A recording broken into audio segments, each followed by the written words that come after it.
Spiritual এবং material নলেজের combination, জ্ঞান, ভাগ্য এবং আমাদের সমস্ত মেটেরিয়াল গুণের যে প্রাথমিক এবং সেকেন্ডারি কারকতা বহনকারী গ্রহ এবং গুরু গ্রহ বৃহস্পতি আগামী 1 মে তার রাশি পরিবর্তন করতে চলেছে এবং মেষ রাশি থেকে সে স্থির ভাগ্যকারক রাশি এবং কালপুরুষের দ্বিতীয় ঘর, কুটুম্ব স্থানীয় ঘর এবং অর্থের ঘর কালপুরুষের দ্বিতীয় ঘর হিসাবেও, কিন্তু কালপুরুষের মার্কেশ ঘর শুক্রের ঘরে পরবর্তী 379 দিনের জন্য তার গোচর সংগঠিত করতে চলেছে।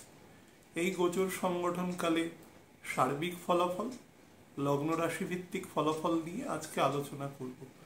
আলোচনা একটু বৃহৎ হবে, যেরকম হয়ে থাকে আর কি। তো আমি আলোচনা শুরুর আগে কতগুলো জায়গা আপনাকে ক্লিয়ার করে দিই। প্রথম আমি টাইমিংটা বলবো। যারা মানে অ্যাস্ট্রোলজির ব্যাপারে একটু রুচি রাখেন তারা সময়টা ভালো করে জেনে নেবেন। আমি কিন্তু ডিটেইলড বলে দেবো একদম নক্ষত্র ভিত্তিক ওয়েতে, এবং তারপরে আমি ন্যাচারাল তার যে প্যারামিটারগুলো আছে সেগুলো বলবো। তারপরে আমি লগ্ন রাশি ভিত্তিক যে ফলাফল হয় ইন্ডিভিজুয়াল 12টা জোডিয়াক সাইন্সের আমি আলাদা করে বলবো।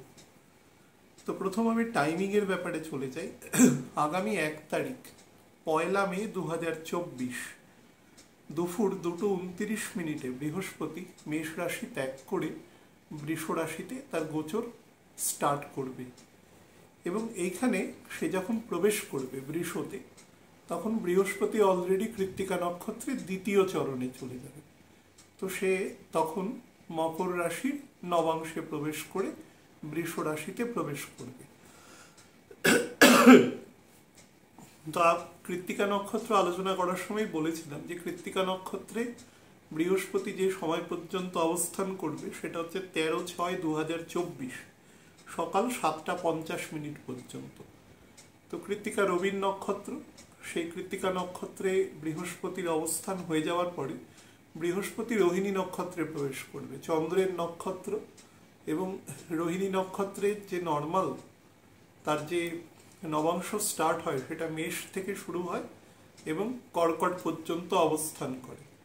এবং এই ঘরে কৃত্তিকা নক্ষত্রেরও 2টো চরণ আছে। তো সেই 2টো চরণের অবস্থান থাকে সিংহ এবং কন্যা। তো যাই হোক, তো কৃত্তিকা নক্ষত্র ত্যাগ করে 13/6/2024 7:50 বৃহস্পতি রোহিণী নক্ষত্রে প্রবেশ করবে এবং রোহিণী নক্ষত্রে বিস্তার হচ্ছে বৃষ রাশির 10 ডিগ্রি থেকে 23 ডিগ্রি 20 মিনিট পর্যন্ত। তো সেখানে অবস্থান করবে 20/8/2024 রাত্রি 10:16 পর্যন্ত। 20/8/2024 রাত্রি 10:16, অর্থাৎ এই সময়ের পরে বৃহস্পতি মৃগশিরা নক্ষত্রে প্রবেশ করবে এবং 23 ডিগ্রি 20 মিনিট ক্রস করে চলে যাবে। তো এই ঘটনার পরে কিছু ডিগ্রি যাওয়ার পরে বৃহস্পতি বকরি হবে, অর্থাৎ মৃগশিরা নক্ষত্রে প্রবেশ করবে সে 20 তারিখ এবং বকরি হবে 9 অক্টোবর। এবং বকরি যখন হবে বৃহস্পতি যে দূরত্ব অতিক্রম করবে কৌণিক দূরত্ব, সেটা হচ্ছে 27 degree 5 minute 7 second. 27 degree 5 minute 7 second, সেটা কন্যা রাশির নবাংশ। তাহলে বুঝতে পারছেন যে এই ঘরের বৃহস্পতি কিন্তু 9টা নবাংশই ভোগ করবে অলমোস্ট। এই জাতীয় যে গোচর সংগঠন হয় সেই সংগঠনে আমরা প্ল্যানেট অনেকটা ম্যাচিওর্ড ফল প্রদান করবার মতন অধিকার বর্তায়।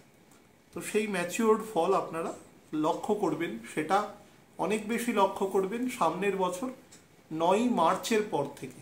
আপনি হয়তো বলবেন তারপরে তো থাকবে মাত্র 65 দিন, কিন্তু 65 দিনই অনেকটা ফল প্রদান করবে। মধ্যেখানে সময়টা আমি বলে দেব, মধ্যেখানে সময়টা আমি আপনাদের বলে রেখেছি যে অগাস্টের শেষের দিক থেকে বা সেপ্টেম্বর থেকেই ধরতে পারে, বা যারা খুব বেশি সূক্ষ্মতায় বিশ্বাস করেন তাদের ক্ষেত্রে আমি বলবো যে মোটামুটি অগাস্টের শুরুর দিক থেকেই প্ল্যানেট পজিশনের মধ্যে খুব অ্যাবনর্মাল স্টেট এসে যাবে এবং আমাদের জীবনের সর্বক্ষেত্রে তথা সারা পৃথিবীর যে সোশিও পলিটিক্যাল, সোশিও ইকোনমিক সমস্ত ক্ষেত্রে কিন্তু ব্যাপক প্রভাব পড়বে এবং আমাদের যে দেহ পঞ্চভূতের মধ্যে পড়ে তার উপরেও কিন্তু প্রভাব পড়বে। সে আলোচনা যখন যখন ভাবে হবে, আমি কিছুটা হিন্ট দিয়েছি একদম শুরুর দিকে যখন আলোচনা করেছি, তাদের ক্ষেত্রে সেইভাবে আর কি অগ্রসর হবে। তো তার ফলে বৃহস্পতি একা যথেষ্ট চেষ্টা করবে পরিস্থিতির মধ্যে একটা স্থিতাবস্থা বা একটা মিনিমাম নিয়ন্ত্রণ বজায় থাকে, তবুও অন্যান্য প্ল্যানেট তার মতন তার যে নেগেটিভ পজিটিভ জায়গা আছে সেই অনুসারেও সে প্রভাব দেবে। তো মিলিত যে রেজাল্ট্যান্ট ফলটা থাকবে সেটা খুব একটা বেটার থাকবে না, এবং আমি বলবো, আমি আশাপ্রদভাবে বলছি না সময়টা খারাপ যাবে। তো সেই দিক থেকে মানে সেটা কম্বিনেশন আলোচনা, আমি এখানে যে আলোচনা করব সেটা একদম ইন্ডিভিজুয়াল জুপিটার এখানে কিরম ফল দেবে তার উপরে। আচ্ছা, তো বকরি হয়ে যাবে। বকরি হওয়ার সময় সে কন্যা রাশির নবাংশে অবস্থান করবে। বকরি হওয়ার পরে উল্টো দিকে আসতে থাকবে এবং পুনরায় বৃহস্পতি রোহিণী নক্ষত্রে প্রবেশ করবে।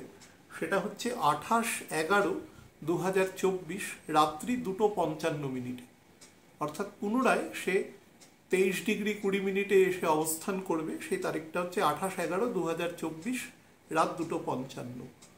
তো এই সময় সে কর্কট রাশির নবাংশে প্রবেশ করবে এবং এইভাবে পিছনে আস্তে আস্তে এমন একটা ডেট আসবে যে ডেটে এসে বৃহস্পতি মার্গী হবে। বৃহস্পতি যখন মার্গী গতিতে থাকে টেন্টেটিভলি 10 মিনিটের মতন, অর্থাৎ প্রায় 3.5খানা নবাংশ যদি ধারে পড়ে যায় তাহলে 4টে ঘর অতিক্রম করে নবাংশে, বা কিছু ক্ষেত্রে 3টে ঘর। তো যাই হোক, সেটা মার্গী হবে 4 ফেব্রুয়ারি 2025 এবং সেটা দুপুরবেলা 1:46। সেই সময় বৃহস্পতি যে দূরত্ব অতিক্রম করবে সেটা হচ্ছে 17° থেকে সামান্য একটু বেশি, 17°5 মতন দূরত্ব অতিক্রম করবে এবং সেটা মিথুন রাশির নবাংশে। তাহলে বুঝতে পারছেন বৃহস্পতি মার্গী গতিতে যেখানে গিয়ে বকরি হলো সেটা হচ্ছে কন্যার নবাংশ, আর যেখানে সে মার্গী হচ্ছে মানে বক্রতা ত্যাগ করে মার্গী হচ্ছে সেটা হচ্ছে মিথুন রাশি। তাহলে মিথুন আর কন্যার মধ্যে ঘরের যে ডিফারেন্স সেটা হচ্ছে 4টে, 4-10 কম্বিনেশনে থাকে সেখানে, তো 4টের ডিফারেন্স হচ্ছে। তো এখানে মার্গী হয়ে পুনরায় গতি নেবে এবং গতি নিয়ে পুনরায় মৃগশিরা নক্ষত্রে প্রবেশ করবে 23°20, অর্থাৎ 17° থেকে আবার বাড়তে বাড়তে 23°20 প্রবেশ করবে। সেটা হচ্ছে 11/4/2025 রাত 12:10, অর্থাৎ 10 তারিখ থেকে যখন 11 তারিখ হবে এপ্রিল মাসের, তো সেই দিনে হবে সে তার রাশি নক্ষত্র চেঞ্জ করবে পুনরায়। 11/4/2025 রাত 12:10 সে 23°20 ক্রস করবে এবং তারপরে আলটিমেটলি যখন বৃহস্পতি যখন বৃষ রাশি ত্যাগ করবে পরবর্তী প্রায় 12 বছরের জন্য, সেটা হচ্ছে 15/5/2025 অর্থাৎ মে মাসের 15 তারিখ রাত্রি 2:37। তারপরে মিথুনে প্রবেশ করবে মৃগশিরা নক্ষত্রকে নিয়ে। তো এই হচ্ছে মোটামুটি সারা বছরের গোচর অবস্থা। আমি ডিটেল বলে দিলাম। আজকে আমি অনুষ্ঠান করছি শুক্রবার দিন রাত্রিবেলা। তো বুঝতে পারছেন আজকে 19 তারিখ আছে, শুক্রবার রাত্রিবেলা। তো আমি একটু আগে দিয়ে রাখছি অনুষ্ঠানটা, চেষ্টা করছি বলে দেব যে যাতে আপনারা বড় গ্রহের গোচর সবাই শোনে, সেই কারণে একটু আগে দিয়ে রাখছি। আচ্ছা, আমি বেসিক আলোচনায় এবার চলে যাই। সেটা হচ্ছে দেখবেন আমাকে অনেক মানুষ SMS করে পাঠিয়েছেন। তো সেই SMS-এ অনেক মানুষ বলেছেন যে এখানে লক্ষ্মীনারায়ণ যোগ হয়, কুবের যোগ হয়, বিভিন্ন রকম নাম আছে। এই নামগুলো সবই সাংকেতিক, অর্থাৎ এই নামের মাধ্যমে আমরা সেই যোগের প্রাবল্য বা প্রাধান্যকে রিপ্রেজেন্ট করে থাকি। খুব মন দিয়ে বুঝুন, বৃহস্পতি হচ্ছে কালপুরুষের 9th এবং 12th হাউস। তো 9th হাউস থেকে আমরা ভাগ্যস্থান দেখি, মূলত পিতার স্থান দেখি, আমাদের হায়ার এডুকেশনের যে ক্যাটেগরি আর কোয়ালিফিকেশন তা দেখি, মুখের ভাষা দেখি, তার রিপ্রেজেন্টেশন দেখি, সমস্ত কিছু। এবং 12th হাউস হচ্ছে 9th হাউসের সুখ স্থান, অর্থাৎ 9th হাউসের যতটা বলবত্তা আছে সেটা দ্বাদশতম ঘরে গিয়ে তার লাভ সে ওঠাতে পারে। অর্থাৎ যে সবসময় কনফিউজ থাকে যে কোনো ম্যাটারে, তার 9th এবং 12th হাউসের গন্ডগোল আছে। এবং 9th হাউসে গন্ডগোল আছে মানে 4th হাউসের 6th হাউস হচ্ছে 9th হাউস, সেই জায়গাতেও গন্ডগোল আছে, অর্থাৎ কর্কটের ঘরেও কিন্তু গন্ডগোল রয়েছে। এটা ন্যাচারাল কালপুরুষে বলছি। আবার 4th হাউস হচ্ছে 12th হাউসের 5th হাউস। আলটিমেটলি 3টে, 4, 9 এবং 12, 3টে ঘরই কিন্তু এখানে ডিস্টার্ব থাকবে, যার কনফিউশন থাকবে। এবং মনে রাখবেন যে এই 3টে ঘরই কিন্তু আমাদের মেধা, শক্তি, প্রাধান্য, প্রাথমিক শিক্ষা সেগুলোকে দর্শায়। চতুর্থ স্থান যেরকম মায়ের স্থান, গৃহস্থান, সমস্ত কিছু, লোয়ার এডুকেশন, এভরিথিং, সেরকম আমাদের প্রাথমিক যে নেচার নার্চার, অর্থাৎ আমরা যেভাবে বেড়ে উঠি, আমাদের ব্যবহার, আমাদের প্রকৃতি, আমাদের ভাষাগত অবস্থান, আমাদের কালচারাল আসপেক্ট, বিহেভিয়ারাল আসপেক্ট, শারীরিক এবং মানসিক সুস্থতা, সেই সমস্ত কিছু 4th হাউস থেকে দর্শায়, স্টেবিলিটিকে দর্শায়, যুক্তিকে দর্শায়, সমস্ত কিছু। এবং 9th হাউস, তার 6th হাউস, তার ডে বাই ডের প্রতিবিধান দিতে থাকে, অর্থাৎ 9th হাউসের ডিভিডেন্ড সে পেতে থাকে। খুব সাময়িকভাবে বুঝুন যে নবম ঘর থেকে যদি আপনি চতুর্থ ঘরে যান তাহলে সেটা হবে অষ্টম ঘর। তো সে তার হিডেনভাবে, লুক্কায়িতভাবে সে কিন্তু তার ডিভিডেন্ড তাকে দিতে থাকে, অর্থাৎ কে কতটা নলেজ অ্যাকুয়ার করে রয়েছে সেই নলেজটা কিন্তু তার বিহেভিয়ারাল আসপেক্টের মাধ্যমে প্রকাশ করে। বা আমরা তো একটা মানুষকে দেখে নর্মালি বুঝতে পারবো না যে কে এডুকেটেড, কে এডুকেটেড। এডুকেটেড মানে আমি বলছি মানে প্রাতিষ্ঠানিক নয়, তার ব্যবহারিক যে ব্যাপারটা সেটা প্রাতিষ্ঠানিক তো অবশ্যই, সেটা তো, কিন্তু সেটা আমরা তার সাথে নর্মাল কথোপকথনের মাধ্যমে সেটা বুঝতে পারবো। তো সেই জায়গাটা কিন্তু দেখায়, হিডেন ভাবে থাকে। বলে না যে কারোর সাথে কথা বললাম, বলার পরে বোঝা গেল যে সেই মানুষটি একটি কোয়ালিটি সম্পন্ন মানুষ। তো সেটা খুব লুক্কায়িতভাবে সে তার রোল প্লে করতে থাকে। 8th হাউস মানে 9th হাউসের 4th হাউস। তো সেদিক থেকে বৃহস্পতি আমাদের সবসময় উর্বরা শক্তির কারক হয়। আমাদের বৃহস্পতির যে 16 বছরের দশা হয়, অনেকবার আমি বলেছি 16 বছরের মধ্যে প্রথম 12 বছর সে মেটেরিয়াল নলেজ, অর্থাৎ পিওর মেটেরিয়াল নলেজ দেয়। কিন্তু মেটেরিয়াল নলেজের যে ইউজ, সেটাকে যাতে আমরা জীবনে মেটেরিয়াল জায়গায় বেঁচে থাকার জন্য তো লাগাতে হবে, কিন্তু স্পিরিচুয়ালি যেটা লাগানো যায় সেই জায়গাটার অবস্থাটা তৈরি করে লাস্ট 4 ইয়ার্স। এবং শনির মধ্যে এসে সে আস্তে আস্তে বিলীন হয়ে যায় আর কি। তো এই জায়গাটা বুঝতে হবে। তো বৃহস্পতির মধ্যে সেই কারণেই দেখবেন অনুষ্ঠানের শুরুতেই যে কথাটা আমি বলি যে মেটেরিয়াল এবং স্পিরিচুয়াল নলেজের কম্বিনেশন। স্পিরিচুয়াল নলেজ থাকতে গেলে মেটেরিয়াল নলেজটা থাকতেই হবে, অক্ষর জ্ঞান থাকতে হবে, মিনিমাম শোনার ক্ষমতা থাকতে হবে। আগে তো সমস্ত কিছু শুনেই মনে করা হতো, মানুষের স্মৃতিশক্তি উর্বর ছিল, তারা শুনেই মনে রাখতে পারতেন। উর্বরের থেকেও ব্যাপারটা হচ্ছে প্র্যাকটিসটা ছিল সেভাবে। এখন সেটা থেকে আমরা অনেকটা সরে এসেছি, তার ফলে আমাদের সেই জায়গাটা একটু ন্যাচারালি কমজোর হতে পারে। যারা নিয়মিত প্র্যাকটিস করে তারা শুনেই মুখস্থ করে নিতে পারে, এখনও আছে বহু মানুষ। তো যাই হোক, আমাদের এই যে রাজযোগকারীগুলো সম্পর্কে বলা হয়, আমাদের মহর্ষি পরাশর, জৈমিনী, আমাদের কুলস্থ যে সমস্ত মহর্ষিরা আমাদের এই যোগগুলো সম্পর্কে বলা আছে, সেগুলোতে বলা আছে যে শুক্রের মধ্যে রাজসিক এবং তামসিক এই দুটো গুণ সব থেকে বেশি প্রাধান্য পায়, সাত্ত্বিক গুণ থাকে। দুজনেই কিন্তু গুরু, এবং গুরু মানে তার মধ্যে যথার্থ জ্ঞান রয়েছে। আপনাদের অনেকবার বলেছি যে শুক্রের জ্ঞান কিন্তু ডাইভার্সিফিকেশনের দিক থেকে বৃহস্পতির জ্ঞানের থেকে অনেক বেশি। শুক্র দুদিকের ডাইমেনশনই তার মধ্যে নলেজ আছে, কিন্তু বৃহস্পতির মধ্যে গুণ আছে, অবশ্যই তার মধ্যেও আছে, কিন্তু সে কিন্তু তার গুণটা কনসেন্ট্রেট করে সমাজে একদম ব্যক্তিকেন্দ্রিক বা সমাজকেন্দ্রিকভাবে সেটাকে ঠিক করে ছড়িয়ে দিতে পারে। তার মধ্যে প্রপার গুরুর নেচার আছে। তার মানে কি শুক্রের নেই? শুক্রের মধ্যেও আছে, কিন্তু শুক্র যাকে সেই মানটা দিতে পারে, সেটা সমাজের সমাজের বলা যায় না, যে সেটা দ্বৈতগুরু বলা হয়। তো নর্মালি দ্বৈত মানে যেটা বলা হয় তার গুণ আকারে বলা হয়, তার মধ্যে তামসিক প্রবৃত্তি বেশি থাকে। তো সেই হিসাবে তার পছন্দের প্রকৃতিটা একটু ডিফারেন্ট হয়। তার সাথে যেরকম নর্মাল গুণ আছে, তার সাথে তার আর্ট অ্যান্ড কালচারের গুণ আছে, সমস্ত রকম সেকেন্ডারি ক্রিয়েটিভিটির গুণ আছে। শুক্রের মধ্যে প্রাইমারি ক্রিয়েটিভিটি কিছু থাকে না, সবটাই সেকেন্ডারি ক্রিয়েটিভিটি থাকে। প্রাইমারি ক্রিয়েটিভিটি একমাত্র শুক্রাচার্যের নিজের মধ্যে রয়েছে, কিন্তু তার যারা স্টুডেন্ট আছে বা তাদের মধ্যে সব সেকেন্ডারি ক্রিয়েটিভিটি আছে। প্রাইমারি ক্রিয়েটিভিটি রবি আর চন্দ্রের মধ্যে আছে, এবং বৃহস্পতির মধ্যেও কত কটা রয়েছে আর কি।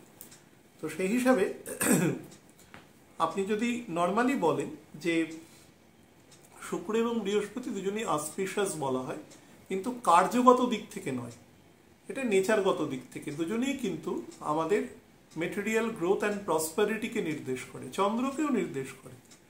তো শুক্রের মধ্যে অন্যান্য গুণ তো রয়েছে, তার সাথে আর্ট অ্যান্ড কালচার, আমাদের সিভিলাইজেশন, আমাদের সৌন্দর্য, আমাদের বিবাহ, ধনকারক জায়গা, সম্মান, গুরু আচার্যের সমস্ত কিছুর কারকতা বৃহস্পতি এবং শুক্রের মধ্যে রয়েছে।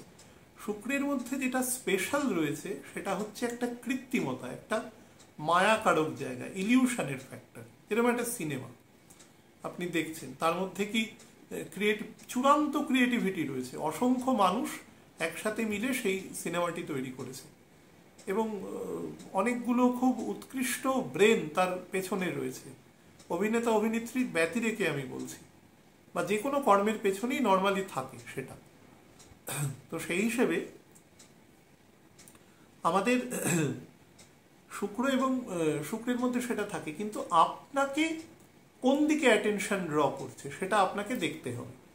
দুরকম সিনেমা থাকে, একরকম সিনেমা প্র্যাকটিক্যাল সিচুয়েশনের ওপরে, ডকুমেন্টারি থাকে বিভিন্ন রকম, আর একটা সিনেমা নর্মাল গল্প, উপন্যাস, সমসাময়িক বা পুরনো কিছু তার উপরে, বা অনেক সময় ইমাজিনেটিভও থাকে সেরকম কিছু, কিন্তু তার একটা প্রেক্ষিত থাকে, কিন্তু পুরো ব্যাপারটার মধ্যে একটা ইলিউশন রয়েছে। তো শুক্রের মধ্যে ইলিউশন থাকে, শুক্রের যে কোনো জিনিসের মধ্যে নর্মালসি ব্যাপারটা কম থাকে, কিন্তু বৃহস্পতি নর্মাল। তার মানে শুক্রের যে গুণ আছে তার মধ্যে অনেক বেশি কলিযুগের যে প্রাধান্য আছে সেটা কিন্তু বেশি আছে, কিন্তু বৃহস্পতির মধ্যে যেটা আছে সেটার মধ্যে অনেক বেশি নিখাদ ব্যাপার আছে অনেক। তো যাই হোক, আমি এবার আপনাদের বলে দিই যে কোন কোন পোর্শনকে এরা দেখে।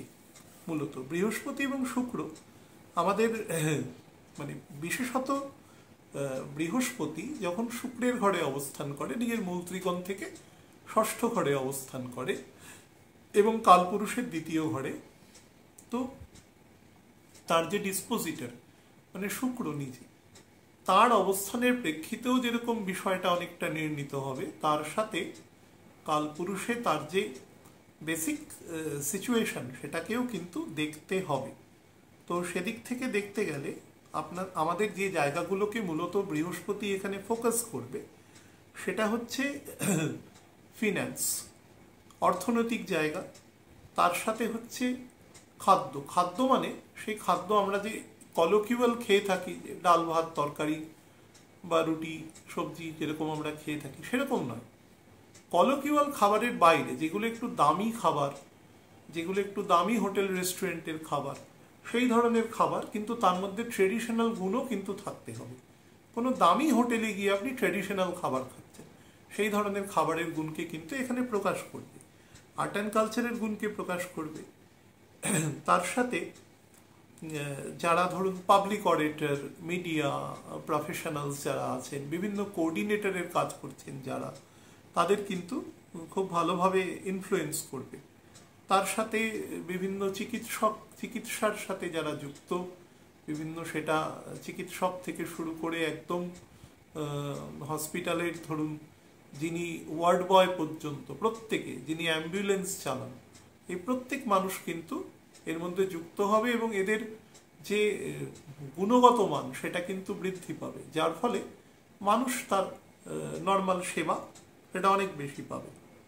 এবং এখানে পাওয়ার অফ স্পিচ বলুন, যেটা কোনো কথার দ্বারা ধরুন কোনো একটা ছোট্ট বিষয় কিন্তু সে এলাবোরেশন এত ভালো হলো, তার দ্বারা মুগ্ধতা করা, সেই ধরনের প্রকৃতি কিন্তু তৈরি হবে।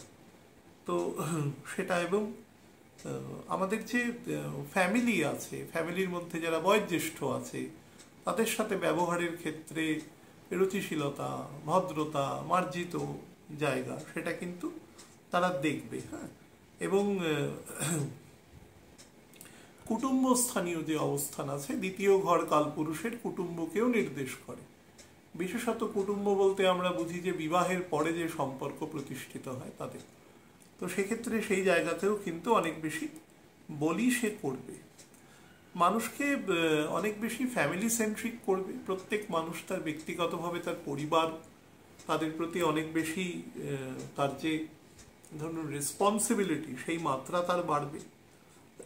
এবং মেটেরিয়াল ওয়ার্ল্ডের প্রতি সে অনেক বেশি তার আকর্ষণ থাকবে। এখানে মনে রাখবেন যে মেষ রাশিতে বৃহস্পতি, আমি গত বছর অনুষ্ঠানে আপনাদের এই সময় বলেছিলাম যে ধরুন আজকে হচ্ছে 19 তারিখ, তো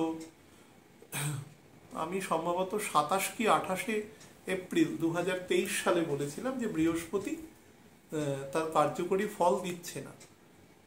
সেটা রাহুর সাথে অবস্থান বা অন্যান্য সেই মুহূর্তে স্যাটার্নের পোস্টিং সবকিছু ছিল, কিন্তু শনির দৃষ্টি, বিশেষত তৃতীয় দৃষ্টি, সেটা কিন্তু বৃহস্পতির উপরে ছিল। শনির দৃষ্টি যখনই কোথাও থাকবে বা কোনো জায়গায় পড়বে, সে কিন্তু সেই জায়গাটাতে অনেক বেশি শৃঙ্খলা পরায়ণ, এবং সেটার যে গ্রোথ হয়, সেই গ্রোথটাকে সে অনেক সাবডিউট করে দেবে। কিন্তু এটা ন্যাচারালি স্যাটার্ন করে থাকে, কারণ সে কখনো চায় না যে অ্যাবারেশনের বাইরে কেউ বেরোক। যাদের ক্ষেত্রে অ্যাবারেশন লক্ষ্য করবেন, তাদের শনি কিন্তু অ্যাকচুয়ালি অত্যন্ত দুর্বল। সেটা যে কোনো রকম অ্যাবারেশন হতে পারে, এটা স্যাটার্ন তার দুর্বলতা থাকে। তো শনি আমাদের ছকের ক্লাচের কাজ করে, অ্যাকচুয়ালি এটা গাড়িতে ক্লাচ যেরকম কাজ করে সেরকম। তো সেই জায়গা থেকে স্যাটার্নের দৃষ্টি বৃহস্পতির উপরে ছিল। বৃষের ঘরে যখন যাবে স্যাটার্ন কিন্তু তার দৃষ্টির বাইরে চলে যাবে বৃহস্পতি। তো বৃহস্পতির এখানে এক্সপ্যানশনটা, তার প্রসারণটা অনেক বেশি পরিমাণে ঘটবে, যার দরুন এখানে কিন্তু প্রথম 3-4 মাসে বৃহস্পতি বেশ অনেকটাই ফল দেওয়ার চেষ্টা করবে। যদিও মে মাসের 7 তারিখ থেকে জুন মাসের প্রায় 6 তারিখ টেন্টেটিভলি এই সময় বৃহস্পতি কম্বাস্ট থাকবে, কিন্তু কম্বাস্ট থাকলেও কিন্তু বৃহস্পতি একটা পরিণত ফল এখানে দেবে। কিছু জায়গায় সে তার ফল ক্ষেত্রে কিছুটা ধরুন ডোয়ার্ফ ক্যারেক্টার থাকবে, কিন্তু বাকি জায়গায় সে দেবে। আচ্ছা, তো মেটেরিয়াল ওয়ার্ল্ডের প্রতি আকর্ষণ বাড়বে। যে কোনো রকম ইলেকট্রনিক গেজেট আছে, যে সমস্ত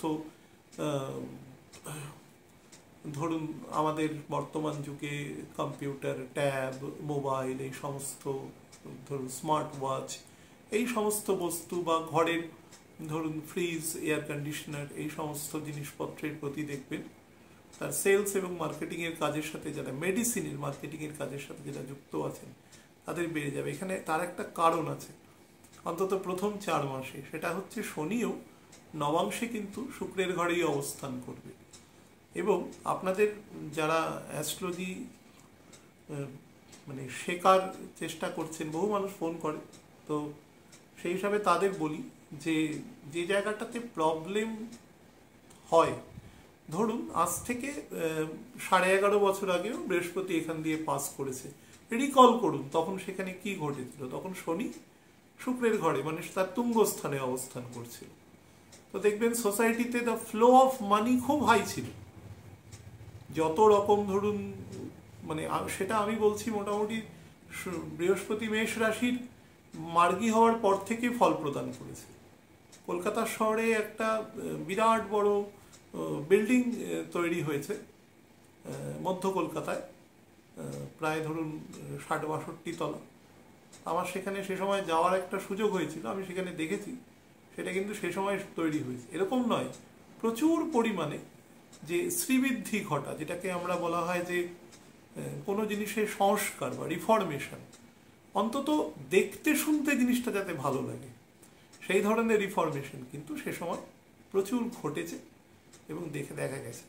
তার একটা মেজর কারণ আছে, যে বছর শুক্র প্রত্যেক প্রায় 1.25 বছর অন্তর বকরি হয়, ধরুন সামনের বছর মার্চ এপ্রিল নাগাদ শুক্র মীন রাশিতে এসে সম্ভবত বকরি হবে। আমার কাছে এই মুহূর্তে প্রপারলি মানে ডেটা নেই, কিন্তু টেন্টেটিভলি বলছি। তো বৃহস্পতির এই যে গোচর, এই গোচরের মধ্যে শুক্র বকরি থাকবে।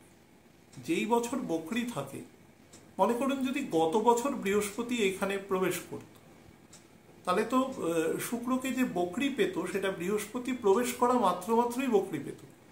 শুক্র বোধহয় সম্ভবত ওই জুন মাসের শেষে বা জুলাই মাসে বকরি হয়ে গেছে, গত বছর অগাস্ট পর্যন্ত ছিল, তাহলে কিন্তু সেই ফল দিতে পারতো না। এখানে বৃহস্পতি 27 ডিগ্রি ক্রস করে যাওয়ার পরে শুক্র গিয়ে বকরি হবে, মানে বৃহস্পতির অলমোস্ট লিভ করার সময় যখন এই ঘরে, তখন এই ঘরের পূর্ণাঙ্গতা সেটা দিতে পারবে। সেটা আজ থেকে 11.5 বছর আগেও ছিল। তো ফল প্রদানের ক্ষেত্রে ডিসপোজিটরের ভূমিকা অনেক গুরুত্বপূর্ণ আছে, যেটা রবিচন্দ্রের ঘরে সেটা থাকে না, কারণ রবিচন্দ্র তো আর বকরি হয় না কখনো, সুতরাং সেক্ষেত্রে থাকে না। কিন্তু অন্যান্য প্ল্যানেটের ঘরে সেটা দেখতে হয়।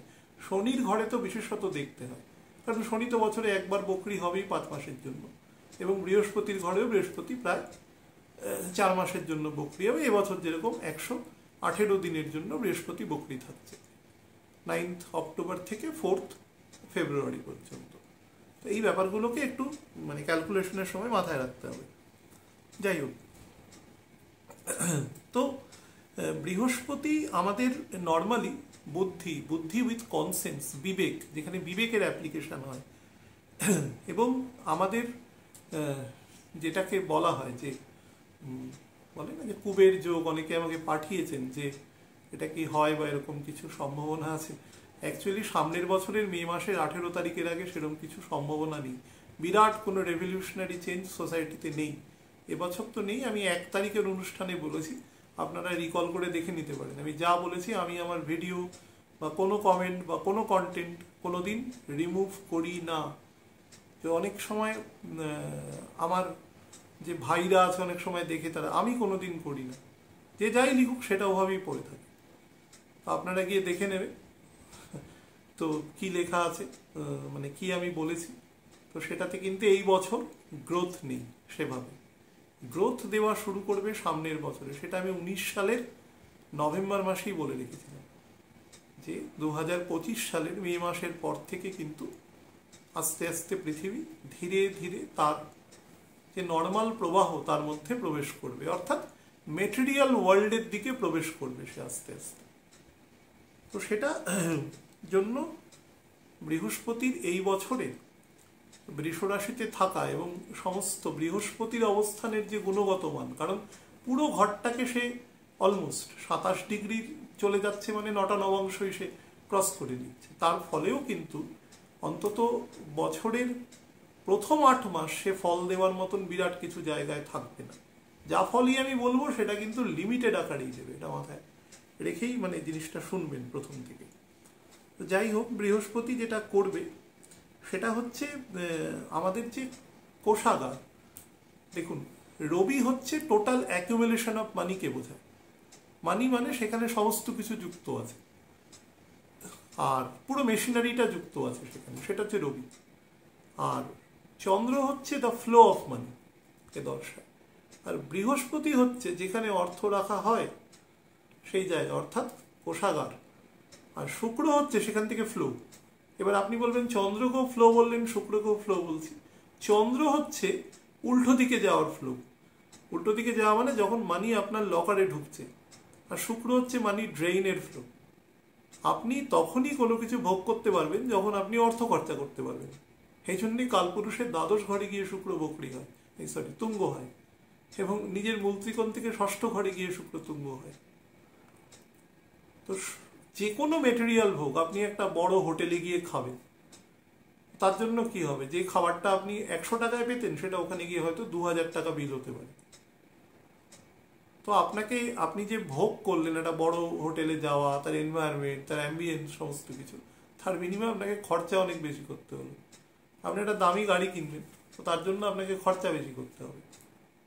তো সমস্ত দিক থেকেই আপনার মানে অর্থের বিনিময়ে তার ভোগকে সে দর্শায়। সেই জন্য শুক্রের ক্ষেত্রে সবসময় ভোগের মূল্য দিতে হয়।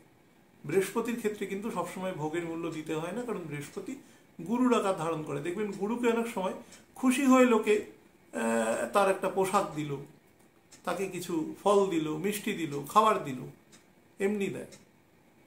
তো দুজনের মধ্যে একটা গুণগত ডিফারেন্স আছে। এখানে শুক্র গুরু হওয়া সত্ত্বেও শুক্র কিন্তু সেই জায়গাগুলো থেকে অনেকটাই ডিভিয়েট করে আর কি তার।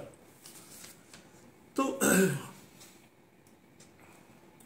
শুক্র অ্যাকচুয়ালি জানে যে অর্থকে কি করে খরচা করতে হয়, বা বহু মানুষ আছে দেখবেন প্রচণ্ড কৃপণ, প্রচুর অর্থ উপার্জন করেছেন কিন্তু কৃপণতা খুব বেশি। তো সেই অর্থ কি হবে, তার পরের জেনারেশন বা তার পরের জেনারেশন বা কেউ অন্য কেউ খরচা করবে। সে তো নিজে, পয়সা তো থাকবে না, তো মুভেবল সবসময়, তো সেই হিসাবে সে খরচা করতে পারে না, কিন্তু সে পরের জেনারেশনের জন্য অনেক উপকারী হিসাবে থাকবে, কারণ ইউটিলাইজেশন যদি হয়। তো শুক্র হচ্ছে খরচকে দর্শায় এবং ভোগকে দর্শায়, এবং শুক্র কিন্তু কিছু ক্ষেত্রে আর্নকেও দর্শায়।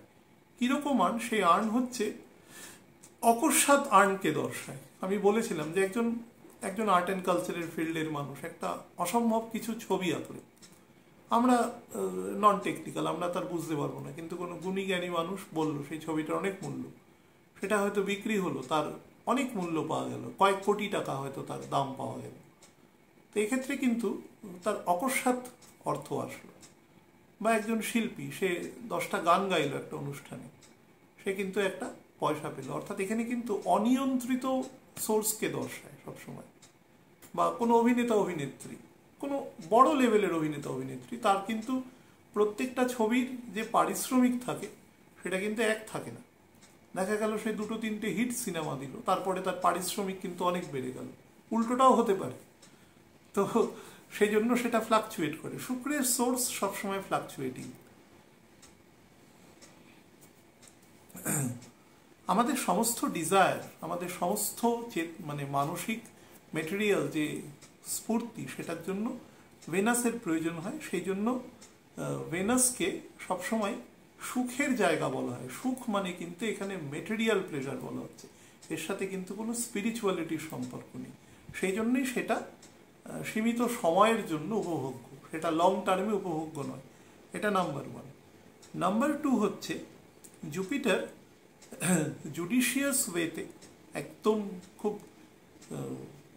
ক্যালকুলেটিভলি সে তার অর্থ খরচা করে থাকে, এবং সেই জন্য মানে ভেনাসকে খরচের ওপরে সম্পূর্ণ অধিকার দেওয়া হয়েছে। মানে বিশেষত যাদের ছকে মেটেরিয়াল আসপেক্ট বেশি আছে, সেক্ষেত্রে কিন্তু ভেনাসকে দেখা যায় তার এক্সপেন্ডিচারের ওপরে পূর্ণ অধিকার আছে। আর যারা খুব ক্লোজ ফিস্টেড ম্যান, তাদের ক্ষেত্রে কিন্তু উল্টো দেওয়া আছে আর কি বিষয়টা। জুপিটার অ্যাকচুয়ালি আমাদের যে অর্থ, তার যে ব্যবস্থাপনা, মানে বলতে পারেন একজন অডিটর। হ্যাঁ, মানে তিনি আমাদের অর্থ কোথায়, কিভাবে, কতটা খরচা করা উচিত, এই প্রপার্টি কেনা উচিত কি উচিত না, এই টাকা দীর্ঘমেয়াদী জন্য করা উচিত, প্ল্যানিং, ম্যানেজমেন্ট, এই সমস্ত কিছু কিন্তু জুপিটারের থেকে আপনি পাবেন। কিন্তু শুক্র কিন্তু সের সাথে যুক্ত নেই। শুক্র অনেক সময় এমন খরচা করে দিতে পারে যে খরচার কোনো কজই নেই। হ্যাঁ, মানে একজন নর্মাল লোকের অংশ থেকে বলছি। তো সেদিক থেকে জুপিটার যখন শুক্রের ঘরে থাকবে এবং তার যে ডিসপোজিটার আছে, সেই মানে শুক্র, সেই যখন বেটার পজিশনে আছে এবং সে তার অলমোস্ট তুঙ্গ ঘরে গিয়ে বকরি হবে, তো সুতরাং সে কিন্তু খুব জুডিশিয়াসলি মানির এক্সপেন্ডিচার করাবে। এটা কিন্তু মাত্র প্রথম 4 মাস করাবে না, অর্থাৎ মে মাস থেকে সেপ্টেম্বর পর্যন্ত করাবে না। সেপ্টেম্বরের পর থেকে কিন্তু পয়সা খরচার ক্ষেত্রে প্রথম কথা হচ্ছে অন্যান্য প্ল্যানেটও নেগেটিভ জায়গায় যাবে, তার ফলে পয়সার যে খরচের যে মাত্রা, সেটা নর্মালি কমে যাবে মানুষের, তা মার্কেটে ফ্লো যেটা থাকে সেটা কমে যাবে। এটা নাম্বার 1। নাম্বার 2 ফ্যাক্ট হচ্ছে জুপিটার ততদিনে 20 ডিগ্রি ক্রস করে যাবে, তো তার ফলে সে কিন্তু ওই ঘরের ওপরে একটা বড় নিয়ন্ত্রণ নিয়ে নেবে। কোনো একটা জিনিসের যদি 65 থেকে 70 ভাগ সেটার উপরে অধিকার করে নেওয়া যায়, তাহলে কিন্তু সেটার উপরে অলমোস্টই অধিকার করে নেওয়া যায়। সেটা দেখবেন আপনি যে কোনো জিনিসে, তো সেটার আপনারা নিয়ন্ত্রণটা পাবেন আর কি। বৃষ অ্যাকচুয়ালি বৃদ্ধি তত্ত্বের কারক। হ্যাঁ, আমাদের হারবারিং মেন্টালিটি আছে বৃষের ক্ষেত্রে, সংরক্ষণের মেন্টালিটি আছে। তো সেই সংরক্ষণের মেন্টালিটির জন্য বৃষ রাশিতে, বৃষ রাশির মধ্যে অনেক গুণ আছে শুক্রের ঘর হওয়া সত্ত্বেও। যদিও শুক্রের সব থেকে ফেভারেবল রুম কিন্তু তুলা, সেটা শুক্রের মূল ত্রিকোণ, কিন্তু তার যেটা কিছুটা তার মধ্যে যে নেগেটিভ গুণ আছে, সেটার যে, তো আমাদের যে নর্মাল এক্সপ্যানশন যেটা আছে প্রথম 4 মাসে, সেটা কিন্তু আপনারা এক্ষেত্রে খুব ভালোভাবে দেখতে পারবেন, কিছুটা রিয়েলাইজ করতে পারবেন। কিন্তু বারবার বলছি, এক্সপ্যানশনটা যখন আমি বলছি সেটা কিন্তু কখনোই এক্সট্রিম এন্ডে না। আমি এক্সট্রিম কেন, মডারেট এন্ডেও কিন্তু বলবো না। সেটা কিন্তু যথেষ্ট নিয়ন্ত্রিত, কারণ সমস্ত প্ল্যানেটেরই ফল দেওয়ার ক্ষেত্রে এবছর একটা সীমাবদ্ধতা আছে। মানুষের সমস্ত কাজের ক্ষেত্রে এবছর সীমাবদ্ধতা আছে। সেই সীমাবদ্ধতাকে যদি কনসিডার না করে এগোনো যায়, তাহলে কিন্তু মুশকিল হবে। প্রত্যেকটা বছরের প্ল্যানেট পজিশনের একটা নির্দিষ্ট ফল প্রদানের ক্ষমতা থাকে, তো সেই ক্ষমতাটা কিন্তু এবছর ন্যাচারালি কম আছে। আমার সাথে যতজনের কথা হয়, বিবাহ কারো বা এরকম কিছু, আমি সবাইকেই বলি যে খুব নেসেসিটি না থাকলে বিবাহ করবেন অন্তত ফেব্রুয়ারি মাসের শেষের দিকে গিয়ে বা মার্চ মাসের শুরুর দিকে গিয়ে। কারণ এবছর প্ল্যানেট পজিশনটাই এমন আছে যে স্ট্রেংথটা আস্তে আস্তে, শনি যখন প্রবেশ করে যাবে মীন রাশিতে, তখন শনি এবং রাহুর 50 দিনের জন্য একটা শাপিত দোষ তৈরি হয়ে যাবে।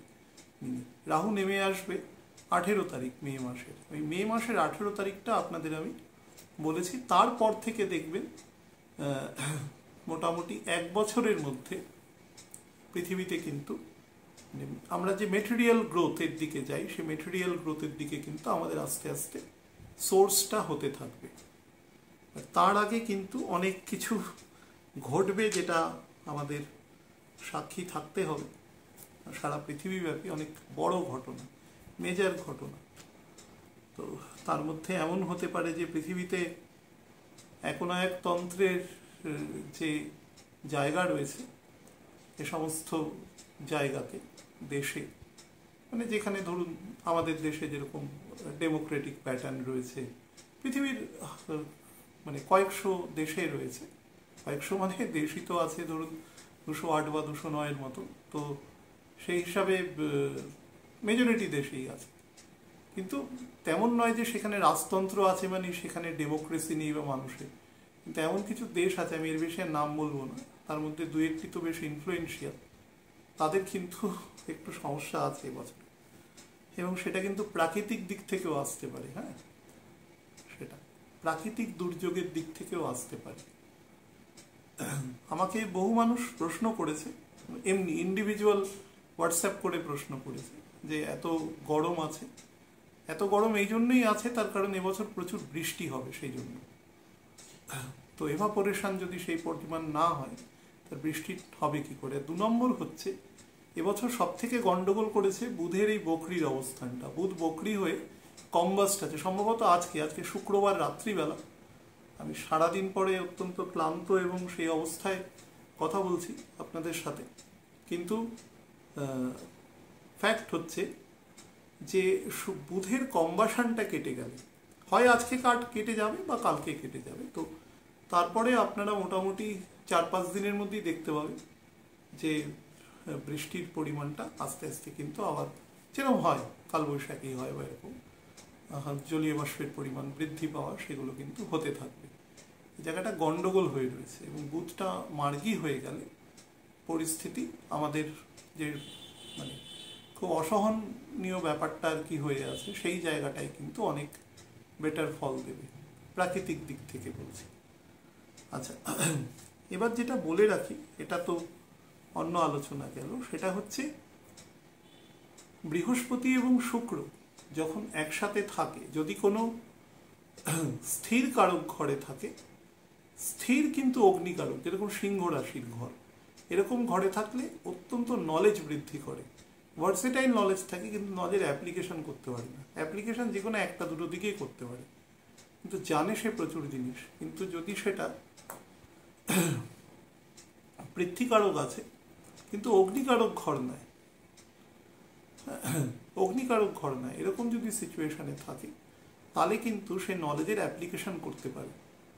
অর্থাৎ মনে করুন একটা মানুষ অনেক কিছু বিষয় সম্পর্কে তার জ্ঞান আছে এবং সেই জ্ঞান প্রয়োগ করে সে উপার্জন করতে পারবে। হয়তো দেখা গেল সে একাধিক কাজের সাথে যুক্ত আছে, সেরকম এখানে কিন্তু ডাইভার্সিফিকেশন মানে মোর দ্যান ওয়ানকে রিপ্রেজেন্ট করে এখানে। তো সেদিক থেকেও পজিটিভ জায়গা রয়েছে। এবং এই সময় আপনারা দেখতে পারবেন, যেহেতু শনি এই বছরের নভেম্বর মাসের 15 তারিখ ডাইরেক্ট হবে, বকরি হচ্ছে জুন মাসের শেষের দিকে, তো শনি ডাইরেক্ট হওয়ার পরে শনি যখন পুনরায় বৃহস্পতির নক্ষত্রে প্রবেশ করবে, মোটামুটি ধরুন ওই ডিসেম্বর মাসের একদম প্রথম 15 দিনের মধ্যেই প্রবেশ করবে। তারপর থেকে দেখতে পারবেন, তার আগেও হবে, কিন্তু মাত্রাগত দিক থেকে আমি বলছি যে প্রচুর এমন কিছু ক্রিয়েটিভ আর্ট অ্যান্ড কালচারের ফিল্ডে এমন কিছু ক্রিয়েটিভ বা এমন কিছু যুগান্তকারী জিনিসের সৃষ্টি হবে সারা পৃথিবীব্যাপী। যারা এই কাজকর্মের সাথে যে সমস্ত গুণী মানুষজন যুক্ত আছেন, এমন কিছু সৃষ্টি করবেন তারা, যেটা কিন্তু বেশ কয়েক বছর পরবর্তী বা কয়েক দশক সেটা স্মরণীয় হয়ে থাকবে। এটা পজিটিভ দিক বললাম। এবং এই মানে যারা এই সমস্ত গুণী মানুষজন আছেন এই সমস্ত ফিল্ডে, তাদের কিন্তু স্বীকৃতি, যেটা বহু মানুষ আছে তারা রেকগনিশন পান না, প্রচুর কাজ করেন, প্রচণ্ড গুণী মানুষ, তারা কিন্তু সেই রেকগনিশনটা কিন্তু ফুল ফ্লেজেড তারা পাবে। এটা একটা পজিটিভ দিক বললাম। নেগেটিভ দিক যেটা বলবো, যারা আর্ট অ্যান্ড কালচারের ফিল্ডের সাথে যুক্ত বা যারা আমাদের সমাজে যে যারা জাতিকা আর কি, ফিমেল যারা, তাদের ক্ষেত্রে কিন্তু একটু গন্ডগোলের সময় আছে। আমি বলবো যে এখন তো প্রচুর ব্যবস্থাপনা আছে অফিসে বা সমস্ত জায়গায়, যারা কাজ করেন অনেক দূরে গিয়ে কাজ করতে হয়। আমি অনেক ছোট, আমার নিজের বোনই কাজ করে, অনেক দূরে থাকে, বাচ্চা মেয়ে, একেবারে 25-26 বছর বয়স, অনেক দূরে থাকে, বাড়ি থেকে 2000 কিলোমিটার দূরে থাকে। বা আমার এরকম কথা বলতে বলতে অনেক মানুষের সাথে পরিচয় হয়েছে, যাদেরও আমি দেখেছি খুব ছোট বাচ্চারা, খুব ছোট থেকে কিন্তু তারা আর্নিং, মানে খুব প্র্যাকটিক্যাল তারা আর কি। কিন্তু শুধু প্র্যাকটিক্যাল হলে চলবে না, তার সাথে কিন্তু পারিপার্শ্বিক ব্যাপারেও একটু সচেতন থাকতে হবে। স্পেশালি যে সমস্ত আমাদের কলোকিউয়াল অপরাধ ফিমেল বা মহিলাদের সাথে মাঝে সাঝে আমরা শুনতে পাই, বিভিন্ন রকমভাবে ঘটে থাকে, সেই ব্যাপারগুলোর যাতে প্রিকশনারি মেজার যাতে নেওয়া যায়, যে যেখানে রয়েছে তার মতন সামাজিক ব্যবস্থাপনার মধ্যে, সেটা কিন্তু অবশ্যই আগে থেকে নেওয়ার চেষ্টা করবে। এটা খুব গুরুত্বপূর্ণ জিনিস আপনাদের বলে রাখলাম, এর থেকে আমি বেশি ভাঙাবো না বিষয়টা। আর 2 নম্বর হচ্ছে, যারা আর্ট অ্যান্ড কালচারের সাথে যুক্ত মানুষ আছেন, সেটা আপনার ঘরে একজন সাধারণ ধরুন কোনো বয়োজ্যেষ্ঠ কাকা, জ্যাঠা বা মামা কেউ এরকম থাকতে পারে, বাবা যিনি হয়তো খুব ভালো গান, হ্যাঁ, মানে আমি বলছি যার ক্ষেত্রে একটা মিনিমাম আইডেন্টিটি আছে যে এই গুণী ব্যক্তি খুব ভালো গান, একজন গায়ক বা একজন ভালো মানে কোনো চিত্রকর আর কি, যিনি খুব ভালো ছবি আঁকেন বা কোনো বাদ্যযন্ত্র বাজান, এটাই তার আইডেন্টিটি আর কি।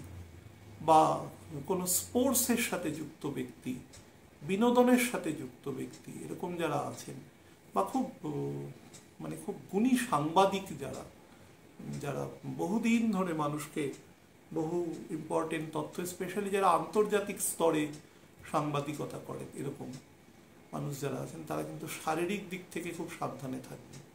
ইভেন অভিনেতা অভিনেত্রীও যারা, এখানে কিন্তু একটু গন্ডগোলের সময় আছে।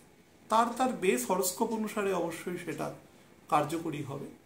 কিন্তু এই বছর মানে সামনের বছরের মোটামুটি ধরুন জুলাই পর্যন্ত যে সময় যাবে, সেই সময় মানে মৃগশিরা নক্ষত্র যতক্ষণ বৃহস্পতি ত্যাগ না করছে এবং শনি বকরি না হচ্ছে, সামনের বছর সম্ভবত শনি বকরি হবে, সেটা হচ্ছে ওই জুলাই মাসের ধরুন 10-12 তারিখ নাগাদ। সেই সময়টা পর্যন্ত এই ধরনের ঘটনা ঘটার কিন্তু চান্সেস আছে। এবং আমি বারবার বলছি তারা কিন্তু খুব রিনাউন্ড, প্রত্যেক বছরই এরকম কিছু হয়। আমার হয়তো কেউ প্রশ্ন করতে পারে এটা আবার নতুনত্ব কি, প্রত্যেক বছরই কিছু রিনাউন্ড মানুষ পৃথিবীতে আসেন, পৃথিবী থেকে চলে যান, এটা কলোকিয়াল নয়, প্রত্যেক বছর এরকম হয় না, বেশ কিছু বছর পরে পরে এরকম হয়। তো সেরকম যোগ আছে, যদিও এটা হাসার বিষয় না। তো তবুও বলছি যে সাবধানে থাকবেন। আর নেগেটিভ দিকে একটু বলে দিই আপনাদের। দেখুন, মানুষের মধ্যে প্রচণ্ড সেলফিশনেস বাড়বে, স্বার্থপর, সে নিজের দৃষ্টিকোণ ছাড়া অলরেডি অন্য কিছু ভাববে না। মানে বৃহস্পতি যখন থেকে কৃত্তিকা নক্ষত্র টাচ করেছে তখন থেকে ব্যাপারটা কিন্তু সোসাইটিতে চালু হয়ে গেছে, মানে 17 তারিখ থেকে, দুদিন আগে থেকে আর কি এটা চালু হয়ে গেছে। তো মানুষ অত্যন্ত স্বার্থপর, সেলফ সেন্টার্ড, অন্য কিছু চিন্তা করবে না, তুমি এটা করবে না নাহলে ব্যাস, নাহলে এটা হবে, এরকম ধরনের একটা মানসিকতা প্রদান করবে। এটা ভেরি নেগেটিভ মানসিকতা, কারণ এর কনসিকুয়েন্স কিন্তু পরে করতে হবে, এবং এটা শুক্র প্রদান করবে। তো এখানে কি হবে, জুপিটারের মধ্যে যে উদারতা আছে সেই উদারতাটা কিন্তু অনেক বেশি মানে নষ্ট হবে এক্ষেত্রে। আচ্ছা, এক্ষেত্রে মানুষের মধ্যে বিলাস ভোগ এগুলো বেড়ে যাবে, ডোনেশন কম করবার চেষ্টা করবে। একান্ত যার ব্যক্তিগত হরোস্কোপে স্পেসিফিক্যালি সেই গুণটা না আছে তারা কিন্তু চেষ্টা কম করবে। ডোনেশন বিরোধী যাকে বলা যায়, এরকম মানসিকতা তৈরি হতে পারে, কি হবে দিয়ে, নিজের জন্য খরচা করি, এরকম মানে নিজের যে কষ্টার্জিত যে পয়সা সেটা কাউকে সে দিতে চাইবে না। ত্যাগ বিরোধী এবং উদারতা কম তৈরি করবে, এবং ওভার ইন্ডালজেন্স বা কাউকে ওভার প্যাম্পার করা, যার জন্য সে ধরুন সন্তানাদিকে তার পিতামাতা যেটা করে আর কি, অনেক ক্ষেত্রে হয়, এই ধরনের কিন্তু কাজ হতে পারে এক্ষেত্রে। বৃহস্পতি নিজের মূল ত্রিকোণ থেকে, যেটা বলছিলাম যে 6th হাউস এবং মীন রাশি থেকে 3rd হাউসে থাকবে। তো 3rd হাউস হচ্ছে 8th হাউস। তো সেক্ষেত্রে আমাদের কি হবে, এখানে আমাদের 8 এবং 6 কম্বিনেশন একসাথে মিলছে বলে, এবং ডিসপোজিটারের অবস্থানও কিন্তু সেটাই মীন থেকে, এটা আর কি বললাম। তো যার ফলে আমাদের রোগ, ঋণ এবং শত্রু এই তিনটেই কিন্তু আমাদের চারপাশে অ্যাক্টিভ থাকবে। সুতরাং সেটা থেকে একটু সচেতন থাকতে হবে, স্পেশালি যাদের মধ্যে ধরুন মানে যেটাকে কম্প্রিহেনশন বলা হয়, বোধ, সেটা কম আছে, তারা কিন্তু বেশি গন্ডগোলের সৃষ্টি করতে পারে। ভেনাস অ্যাকচুয়ালি মার্কেশ জায়গায় থাকে কালপুরুষে, সেদিক থেকেও কিন্তু, এবং বৃহস্পতি আমাদের 12th হাউসকেও দর্শায়। তো দুজনের মধ্যে মানে 2nd এবং 12-এরও কম্বিনেশন এক্ষেত্রে তৈরি হচ্ছে, তো সেটাও কিন্তু রোগ বৃদ্ধি কারক। তো যাদের যাদের ক্ষেত্রে অলরেডি আমি কতগুলো জিনিস বলছি, তার কারণ এই অনুষ্ঠানটার আরেকটা পার্ট হবে, সেই পার্টে দ্বাদশ যে রাশি আছে সেই রাশির অংশটা বলা হবে। তো আমি দুটো পার্টে ভেঙে করছি এ কারণেই, যাতে বেশি দীর্ঘায়িত না হয়। এটা অলরেডি 48-49 মিনিট চলছে। তো আমি একটা জিনিস আপনাদের শুধু বলে দিই, সেটা হচ্ছে যাদের ক্ষেত্রে স্টমাকে সমস্যা রয়েছে, মানে স্টমাকে যে কোনো রকম ডাইজেস্টিভ পার্টে সমস্যা রয়েছে, যাদের মারাত্মক রকম কনস্টিপেশনের সমস্যা রয়েছে, মিডল লোয়ার ইন্টেস্টাইন কোলনের সমস্যা রয়েছে, তাদের ক্ষেত্রে কিন্তু বয়স যদি ধরুন 45-এর বেশি হয়, তাহলে কিন্তু প্রস্টেট এবং পাইলস ফিশারের সমস্যা মারাত্মক আকার ধারণ করতে পারে এ সময়। এবং সেটার জন্য যদি কোনো রকম গণ্ডগোল দেখেন, ডক্টরকে অবশ্যই দেখিয়ে নেবেন, বা ছকও দেখিয়ে নেবেন কাউকে, সেরকম হলে দুটোই করবেন একসাথে। আর বয়স যদি মনে করুন যে ধরুন 22-23 থেকে 40-এর মধ্যে হয়, তাহলে কিন্তু কিডনির দিকে নজর রাখতে হবে, বা গল ব্লাডারেও কিন্তু স্টোন আসতে পারে। Very careful. এবং ডান দিকের লাং থেকেও সাবধান। আর ছোটবেলায় যদি কারুর টনসিলের অপারেশন হয়, বা ধরুন আমাদের নাকের মধ্যে নস্ট্রিল কোনো কারণে বন্ধ হয়ে গেছে, তো অপারেট করতে হয়েছে, হ্যাঁ, তো এরকম যদি কিছু দেখেন, তাহলে সেই রিলেটেড জায়গা থেকে যদি, মানে যারা খুব স্নোরিং করেন আর কি, ঘুমালে পরে নাক ডাকার খুব জায়গা সমস্যা হয়, অনেক বাচ্চাকেও আমি দেখেছি স্নোরিং করে, তো তারা কিন্তু ডক্টর দেখিয়ে নেবেন কোনো কারণে। যাদের দেখবেন যে আপার চেস্ট, থ্রোট থেকে আপার চেস্ট পোর্শনে খুব কনজেশন হয়, তো তাদের ক্ষেত্রে, আমার নিজেরই হয় যেহেতু খুব, যাদের ফ্রিকুয়েন্টলি হয়, তারা কিন্তু অবশ্যই এ সময়টা তার ইন্টেন্সিটি অনুসারে খেয়াল রাখবেন। আরও একটা জিনিস বলছি, যাদের ক্ষেত্রে নার্ভাস সিস্টেমের গণ্ডগোল আছে, বা ধরুন হাইপার টেন্সড কোনো কারণে, বা ধরুন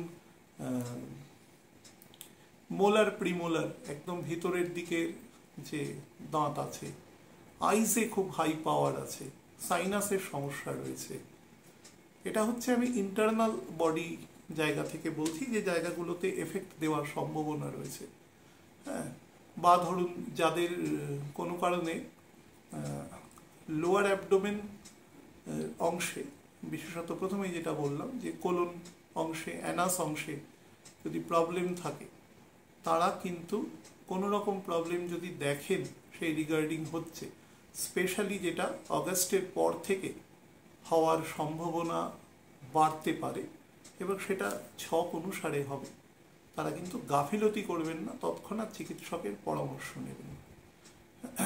আর যাদের গলা খুব খাদের, খুব ভারী আওয়াজ, যাদের, খুব মন দিয়ে শুনবেন, যাদের গলা খুব ভারী আওয়াজ, অথবা যাদের গলা খুব নিচে টোন, হ্যাঁ, এই দু ধরনের যাদের আছে, এবং তারা যদি স্পেশালি, মানে এদের ক্ষেত্রে পুরুষের সম্ভাবনা 15%, ফিমেলদের সম্ভাবনা 85%, মানে এটা ফিমেলদের ক্ষেত্রে বেশি প্রযোজ্য, হয় খুব ভারী গলা, অথবা ভীষণ সুমিষ্ট গলা, ভীষণ সুরেলা গলা, তাদের ক্ষেত্রে কিন্তু অবশ্যই তারা স্কিন, আইস, আপার চেস্ট এবং বোথ দ্য কিডনিস নজর রাখবেন। আর বয়স যদি মোটামুটি 33-34-এর বেশি হয়ে যায়, এটা কিন্তু মেল ফিমেল দুজনকেই বলছি, যদি বেশি হয়ে যায়, এবং কারোর মধ্যে যদি কোনো রকম সুপারস্টিশন থাকে, কারোর মধ্যে কোনো কাজে কনফিডেন্সের অভাব থাকে, একটা সুইচ নিভিয়ে 3 বার দেখছে, সূচিবাইপানা যাকে আমরা পরিষ্কারভাবে বলি, এসব যাদের মধ্যে থাকে, যে কোনো ব্যাপারে পোকিং করা, নাক গলানো ব্যাপারটা থেকে, তাদের কিন্তু খুব সাবধানে ডিল করবেন তাদের বাড়ির লোক। এই সময় কিন্তু কোনো রকম মেন্টাল অস্থিরতা বা এগুলো বাড়তে পারে, তো সেই ক্ষেত্রে মানে মেডিকেল এটা দেবেন আর কি।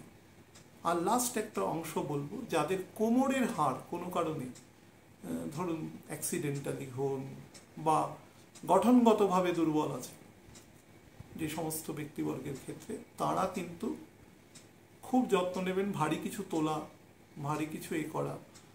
অনেকের দেখবেন যে আঙ্গুলে বা হাতে একটা নির্দিষ্ট সিজনের পরে চামড়া উঠে যায়, নতুন করে আবার চামড়া তৈরি হয়।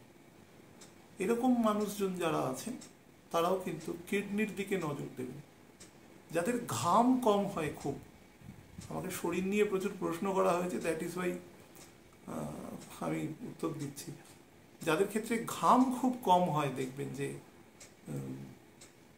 সেই মানে কোনো না এক্সক্রিয়েশনটা হয় তাদের ইউরিন দিয়ে বেরোচ্ছে, বা ঘাম কম হচ্ছে, সেটা তারাও কিন্তু অবশ্যই একবার চিকিৎসকদের মানে শরণাপন্ন হবেন, এবং বিষয়টা যদি কোনো অস্বস্তির কারণ হয়, কোনো কারণে প্রেশার বেড়ে যাচ্ছে বা এই সংক্রান্ত কিছু সম্ভাবনা, তাহলেও কিন্তু ডক্টর দেখাবেন। সুগারের যারা ক্রনিক পেশেন্ট আছেন, ক্রনিক যারা অন্তত 8-10 বছর ধরে সুগারের রোগে ভুগছেন, ব্লাড সুগারের রোগে, তারা কিন্তু অগাস্ট থেকে পরের বছর এপ্রিল অবধি খুব সাবধানে থাকবেন, ভীষণ কেয়ারফুলি থাকবেন এবং নিয়মিত ডক্টরের সাথে তারা যেন করবেন আর কি, কোঅর্ডিনেট করবেন এবং টেনশন নেওয়া বা কোনো রকম করা এগুলো করবেন না। দুটোর ক্ষেত্রেই সাবধান করবেন, মানে সতর্ক থাকবেন আর কি। আরেকটা জিনিস বলবো, যাদের মধ্যে রাত জেগে বই পড়ার হ্যাবিট আছে, এখন বই না হয় সেটা ইবুক হতে পারে, সেটা মানে সেগুলো তো আরও বেশি, মানে রেজলিউশনে চোখ কিন্তু অসম্ভব রকম পাওয়ার বেড়ে যেতে পারে, মানে যাদের পাওয়ার অনেক আছে অলরেডি তাদের কিন্তু সেটা আরও এনহ্যান্স হতে পারে এবং সেটা অগাস্টের পর থেকে কিন্তু অনেক বেশি হবে।